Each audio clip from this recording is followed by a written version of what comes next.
What's going on YouTube? It is March 25th, 7:17 a.m. Just finished work about an hour ago. Hopped out the shower. And yeah, what a day, what a week, what a month, what a life. What's going on YouTube? We are back with another one in the back of the oops right now. Heading to our design showcase at the NIA Center. It's kind of pretty outside. Let me show you guys. To the west end. But yeah, don't mind me. I look kind of bossed up because I'm tired. Work overnight, finish at 6 a.m., sleep till 3, do other stuff, and then this thing starts at 6, and it is 6:12. A little bit late. Little Jamaica strip.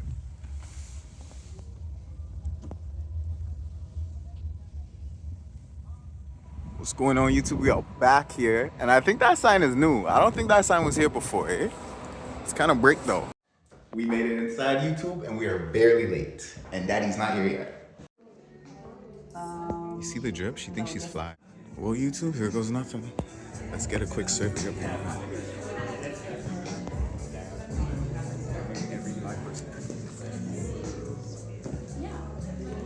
Jeez, who's that?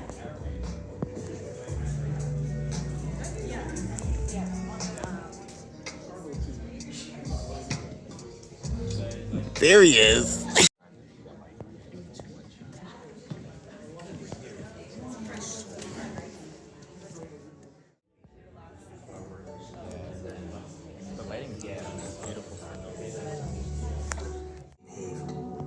Because home is where the art is, where emotion is reshaped into lyrics, ideas weaved into canvas, and daydreams into that which we were told not to dare dream.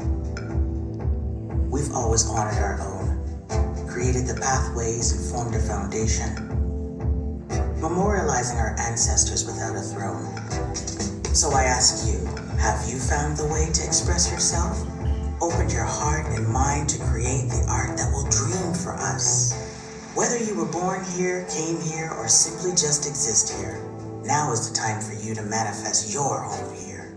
15 years in the making, from little Jamaica to the world, this is the home for the dreams too rich to lay untold.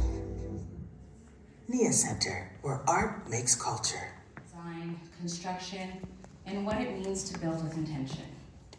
That sparked the idea for this program, to create an entry point for Black youth and emerging creatives to see themselves in fields like interior design, architecture, and urban planning. What started as a small pilot, originally focused on high school students, quickly showed us that there was a much bigger need. We were getting participants as old as 20 who were also looking for access, mentorship, and a way into these industries. This is why the program matters. It creates exposure, builds confidence, and opens pathways into industries where Black voices are still deeply underrepresented. I also want to take a moment to thank BPUA and Beta for their support this year. Your partnership has helped strengthen the program in a meaningful way, and we're very grateful. Doing? Is everyone feeling okay? Yeah, we're doing good. So nice to see all of you guys here today, all of these wonderful faces. So again, thank you for showing up to this year's 2026 Black by Design Showcase.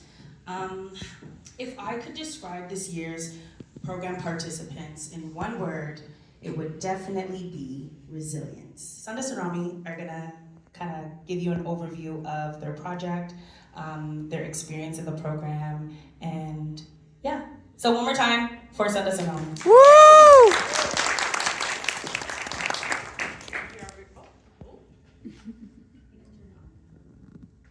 Thank you, everyone. Can y'all hear me? I'm just gonna project my voice as much as I can. Hi, everyone. My name is Sundus. Yeah, hello, my name is Rami. And we were part of the Mapped Out Urban Planning stream. And I first want to say thank you to Alexis and to our mentors Jamila and Amy for such a wonderful program.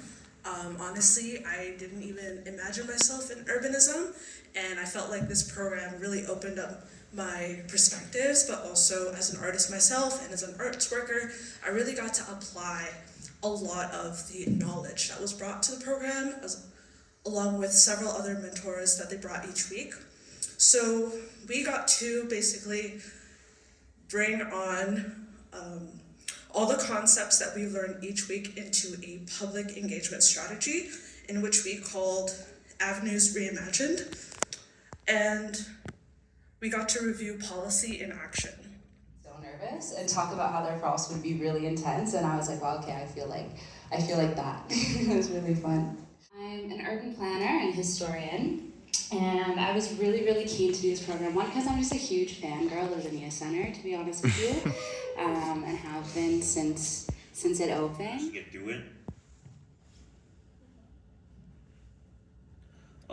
So starting off, No, it makes it more official. Correct.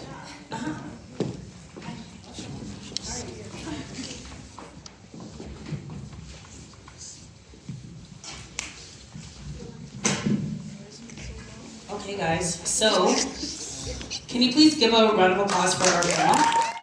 Especially in the company of such esteemed and accomplished panelists. So I'm gonna take some time to read out their bios. Just don't mind. Last night, I had a conversation with my granddad, and I asked him a question, and I said to him, what comes to mind when I say 171 Hupfield? And he thought about it for a second, and what he responded with was, we shared a lot of love there. And what he was referring to was all the love and memories that we as a family shared with my late grandmother. You see, 171 Hupfield was our family home for 40 plus years. It was a place that I went to every summer since I was 4. And what stood out fondly about that place was the basement. Carpet, brown, wall to wall, wall paneling, stucco, popcorn ceiling, dimly lit. But it was a place where my siblings and I had hours and hours of imagination, basically thinking about all the things that were possible. It was the basement parties, the domino games, the barbecue, the holidays, and all of those memories and all of those experiences will continue to live with me in my heart and in my memory. So that conversation just reminded me that space is not just about function. It is important. Yes, function is important. And so is aesthetic, but it's not just aesthetic. What space does is it shapes the way we live, the way we feel, the way we commune with one another, the way we gather, and more importantly, what we remember and how we remember. And so as we have this conversation today about home place, I'm going to encourage every one of you guys to think about the spaces you occupy on a daily basis, whether it's your school, your work, your house, your place of worship, and think about how that defines, how home space is defined for you, what stories are being told there, what stories are you contributing to that place, and especially for you guys that are emerging designers, architects, and urban planners, how you guys are creating the space to continue to tell our stories. So without further delay, let's get into the conversation.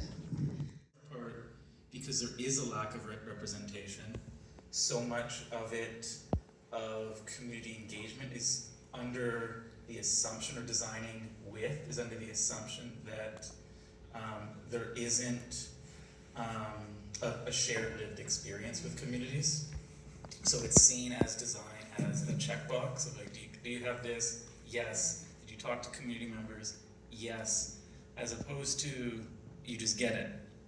And I think that's a critical thing with design, and with why we need more designers of diverse backgrounds is to have people who can just get it, and then the intuition just comes out, and the design comes out, and people can, and then it comes back to like, oh, as a community member, I understand that because that reminds me of my childhood or where I'm from, for example.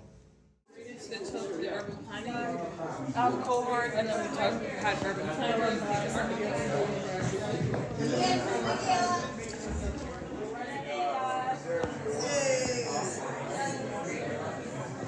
For the love of art. Jeez! We're that much more complete now, guys. Every conversation I've had today.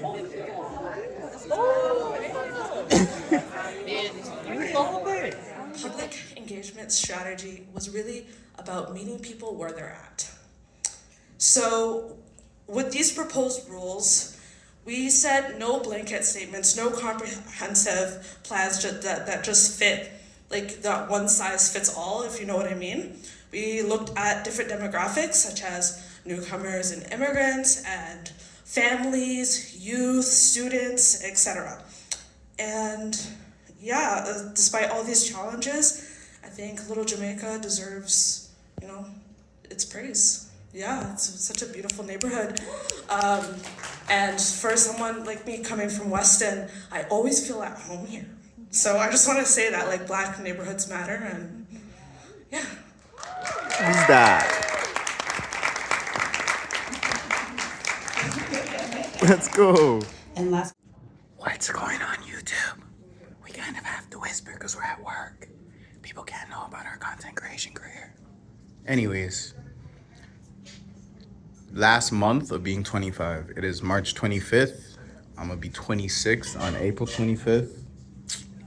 One more month of being a 25-year-old. This is the best age ever. Anyways, we really just came from our Black by Design showcase and now we're at work. Like what? Well, YouTube, that's a wrap.